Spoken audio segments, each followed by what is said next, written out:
The Dadvocate, Lauren, made a lying video about me where she intentionally misled her viewers. So if anyone wonders why recipients of bad behavior wait for a little while before they come out with their story, in this situation that I'm going to talk about, in my case, it's because I was bullied by a creator with a lot more followers than I have. You know her as the Dadvocate, her real name is Lauren, and she has 1.3 million followers. But I hear she tends to target smaller female creators, but now, maybe because she's looking for content, this creator has started to target much larger accounts. And even though that sucks, it does make me feel a little safer to come out with my story. And Laura, I'm sorry that Lauren has put you in her crosshairs. I'd call her a pit bull, but my pit bull was a sweet and loving baby. She never sent her minions to attack me. And before I get accused of presenting this situation for clout, I made 2 videos about this. One of them with identifying information was friends only because I didn't feel like getting attacked. The other one was public, but I did not mention Lauren's name. But that's going to change. Let's talk about it. If you don't know, Lauren, aka the Dadvocate, built a platform being anti-partner shaming. And I followed her for a while because I loathe partner shaming. But more recently, Lauren has shifted from being anti-partner shaming to being anti-woman, under the guise of further defending men. Back in February and March, I stitched a video by the creator Emily King, who talks about similar things to Lauren, but presents them in a more advice-giving, tough love way, I guess. I'll link my stitch video, but long story short, Emily says that women need to stay hot for their man or he will leave, and she understands why they would leave. But she never gives men the same requirement. And in the beginning of the video, I jokingly said, why do all the ladies who give relationship advice look the same? I was thinking of Pearl, because of the red hair. I also pointed out that people, men and women, who have platforms like Emily's, all tend to be unmarried. Which in my opinion, if you are not trained as some kind of relationship or marital expert, if you're not married, you probably shouldn't be giving marriage advice. And for some reason, despite me stitching Emily and Emily alone, and having never interacted with Lauren at all, Lauren decided that my comments were about her.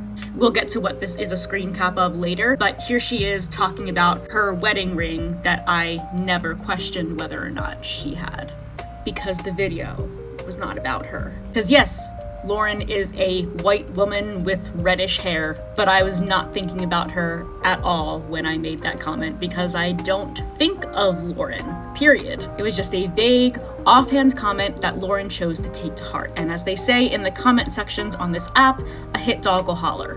And she really latched on to the unmarried comment, being like, how can Rachel say that I'm single? I've been married, happily married for years. Then Lauren, I think that means that the video wasn't about you. And I just think it's ironic that a woman, Emily, not Lauren, who says only women are to blame for their partner leaving them, had her partner leave her before she started making these videos, but doesn't seem to blame herself for it. Now, I don't think she should blame herself for her partner leaving, but by Emily's own rules, it is her fault that her partner left. Then in mid-March, I started to get a ton of hate comments. I get some here and there, but it was like an influx and I had no idea why. Then on March 27th, I got a comment from Lauren on one of my videos that said, just to let you know, I covered one of your videos in my live on March 10th. Now, in the months since this exchange happened, I think I've worked out what Lauren wanted from me.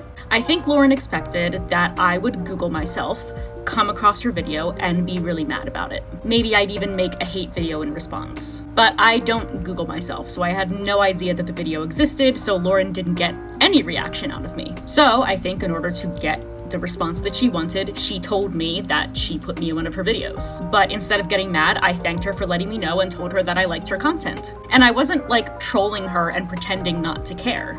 I post my videos on a public social media platform. I cannot get mad when someone uses that public video for their own uses. And there's no point in fighting it, trying to get it taken down. It's best to just let it blow over. And it did. That influx of hate comments stopped. So since I didn't get mad, she came back with, well, I didn't think you'd mind since, you seemed really confident about your points. And I was like, nope, don't mind at all. Thanks for letting me know.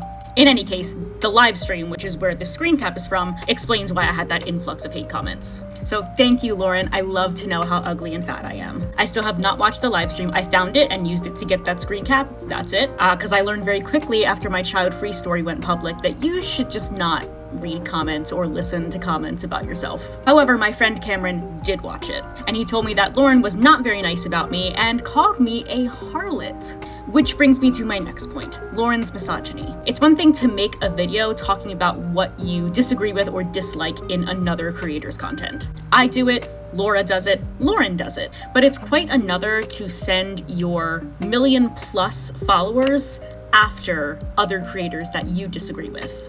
It also begs the question, at 1.3 million followers, why does she care about comparatively tiny pages like mine? And that's another reason why I haven't talked about this, because I feel like people are going to be in my comments being like, well, you're just jealous because you don't have a million-plus followers. Now, of course, she's moving to much bigger accounts than mine, like Laura Danger. And when she does target an account, it tends to be woman-run. And Lauren likes to use misogynistic labels such as harlot and hoe, the latter of which we can see in her video about Laura.